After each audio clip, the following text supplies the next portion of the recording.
안녕하세요. 유캔스탁의 시장 읽어주는 남자 시익남입니다. 촬영일은 8월 3일 화요일이고요.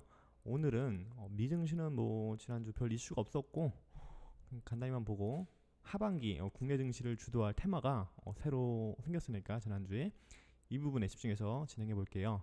우선 지난주 미 증시 주 이벤트로 소개했던 두 개 있었죠. 빅테크 기업의 실적과 FOMC 회의. 일단 실적부터 보면 다들 양호했습니다.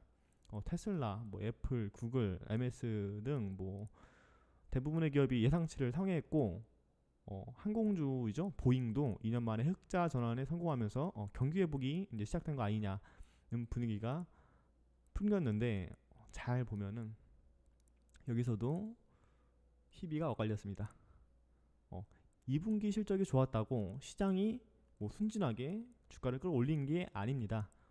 보잉 같은 경우에는 기종의 안전 이슈도 있었고, 델타 변이 이슈가 3분기에는 2분기는 괜찮았지만 3분기에는 잡히지 않을 거란 전망이 나오면서 실적 발표 후에 오히려 2년 만에 1년 반 만에 흑자 전환에 성공했지만 주가는 하락하는 웃지 못할 일이 있었습니다. 근데 제가 이런 기사를 보고 든 생각은 장기적으로 보면 어쨌든 우리는 해외여행 갈 거잖아요. 그렇죠. 델타 변이가 잡히기 시작하면, 아니 잡히지 않더라도 이제 위드 코로나 시대라고 하죠. 어, 결국 해외여행이 재개되고 다시 경제는 재개될 수밖에 없는 게 좀 필연적인 흐름이 아닌가. 그리고 코로나에 점점 세계가 적응하고 있다. 그렇기 때문에 항공주들은 다시 코로나 이전의 시세를, 코로나 이전으로 이제 주가가 수렴하는 어떤 관성이 작용하지 않을까라고 보고 있습니다. 그렇기 때문에 단기적으로 보면은 이거를 견딜 수가 없고 1, 2년 정도 중장기 관점으로 항공주를 바라본다면 꽤나 매력적인 선택지가 아닐까라고 보고 있습니다. 그리고 다음 기업을 보면 아마존입니다. 아마존이 이번에 시장에 좀 충격을 줬죠.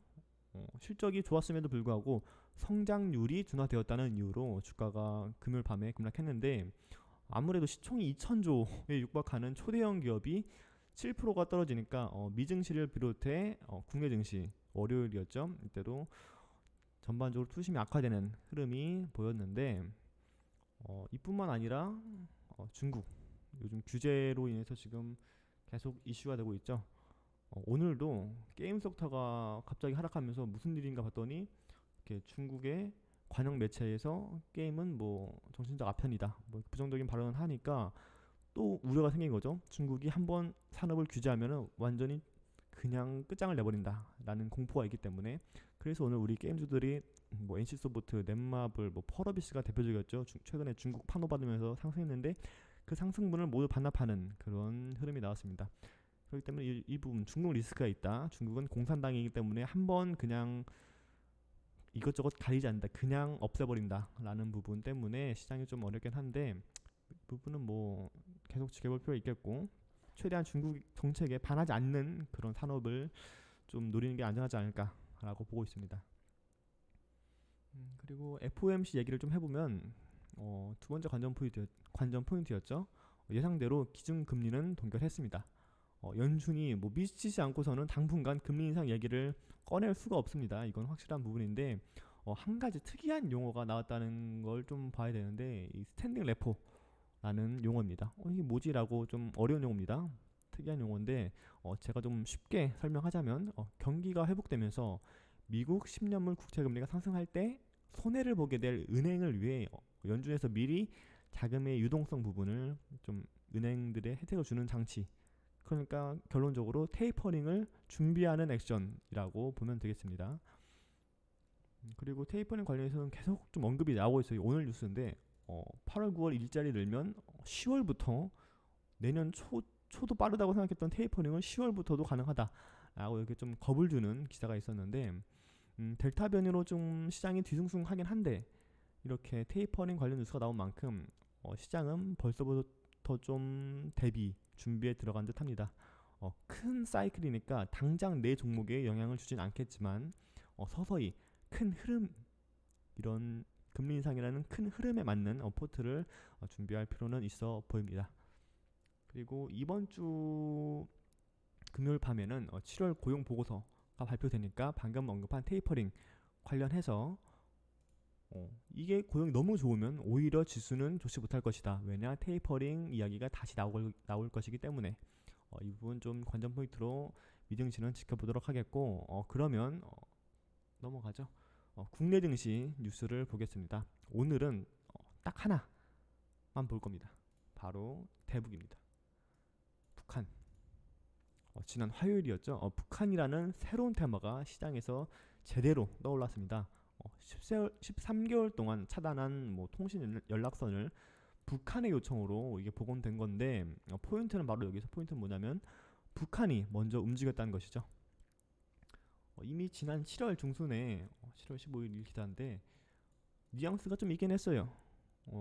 북한이 원래 배고프다 말을 안 하는 친구들인데 이때는 이례적으로 식량난, 코로나 문제 이런 걸 언급하면서 도움의 손길을 바라는 듯한 뉘앙스를 풍겼는데, 이를 감안하더라도 좀 생각보다 빠르게 북한이 액션을 취했습니다. 그러니까 시장이 흥분할 수밖에 없었죠. 통일 기대감, 정상회담 기대감이 있으니까 과거에 한번 맛을 봤거든요. 이게 엄청난 상승이 나온다는 걸. 그래서 화요일 바로 이제 일신석재라는 종목이 상한가를 찍고 대북 테마의 시작을 알렸는데, 이 외에도 아난티, 팜스토리, 조비 등 북한과 조금이라도 엮여 있는 종목은 급등하는 흐름이 좀 지속되고 있습니다. 그런데 주말에도 근데 이게 북한과의 이제 이야기가 항상 좋을 수는 없어요. 우여곡절을 겪는다고 해야 될까요? 주말에도 김대정이 또 한마디 했죠. 이거 8월 중에 있는 한미 군사 연습 너네 조심해라. 미룰 수 있으면 미뤄라. 우리 너랑 얘기 안 한다. 라는 좀 협박성 발언이 있었는데, 이 기사 때문에, 주말에 나온 이 기사 때문에 일요일 저녁이었죠. 월요일 날 대북주들이 상승분을 다소 반납하는 흐름이 나왔어요. 좀 6% 7% 정도 눌림이 있었는데, 제가 보고 있는 건 포인트는 뭐냐면 대북주는 악재가 떴을 때 잡아야 한다는 거. 왜냐? 반짝하고 말 재료가 아니기 때문입니다. 근거가 뭐냐? 바로 지금 우리는 대선이란 큰 이슈를 앞두고 있기 때문. 그러니까 대선 전까지 우리 정부는 북한을 놓을 수가 없습니다. 왜냐? 지지율과 직결되기 때문에. 그래서 이런 기사가 당연히 나오는 거죠. 대선 앞두고 급부상한 한미연합훈련 연기론. 북한도 절대 바보가 아닙니다. 왜 하필 이 시기에 손을 내밀었을까요? 우리 정부가 고분고분하게 요구를 들어줄 시기가 바로 대선을 앞두고 지지율에 민감해질 때라는 걸 알기 때문이 아닐까요? 상당히 영리한 친구들입니다. 하여튼 대선 시즌을 앞두고 볼거리가 하나 더 는 셈이니 대선 주자들과 관련된 정치 관련주, 그리고 여기다가 대북 테마주까지. 하지만 대북주는 언제든 북한이 뒤통수를 칠 여지가 있어요. 대선이고 뭐가 필요 없어요. 이거는 북한이 기분 상하면은 그냥 돌아서는 거기 때문에, 이렇게 되면 지금까지 올랐던 관련주들이 하락하는 건 당연하겠죠. 네, 언제든 돌발 변수가 발생할 수 있고, 정치 테마보다 더 변동성이 큰 게 바로 이 대북주, 남북 경협 테마이기 때문에 오늘의 관심 종목은 북한과 엮여 있으면서도 다른 모멘텀까지 가지고 있는 종목, 바로 현대로템입니다. 보시면 2018년 남북 정상회담 할 때죠. 이때 고점을 찍고 쭉 눌렸다가 다시 좀 움찔거리고 있는 느낌. 철도 관련주로 편입되고 있는데, 북한 모멘텀이 있으면 항상 빠지지 않고 움직임을 줌과 동시에 대형주다 보니까 좀 변동성은 상대적으로 작다. 그리고 그래서 주가 변동으로 스트레스 받을 일이 좀 덜할 수 있다라는 것이고, 다른 모멘텀은 뭐냐면 이 현대로템이 바로 수소 정책과 좀 맞물려 있는 종목이다. 그래서 차기에 이제 수소 테마가 좀 떠오르는 시나리오를 보고 있는데, 이쯤에서 이제 북한 말고도 한 가지 상승 동력을 더 가지고 있다 정도로 보고 있습니다. 그리고 오늘의 히든 종목은 남북 경협 관련해서 아직은 시세를 받지 못했지만 새롭게 급부상하며 갑작스러운 상한가를 달성할 수 있는 종목으로 보고 있으니까 궁금하신 분들은 링크를 통해 연락 주시면 됩니다. 네, 그럼 오늘 제가 준비한 내용은 여기까지고요. 다음 주에 더 재밌는 뉴스와 쉬운 설명으로 찾아뵙겠습니다.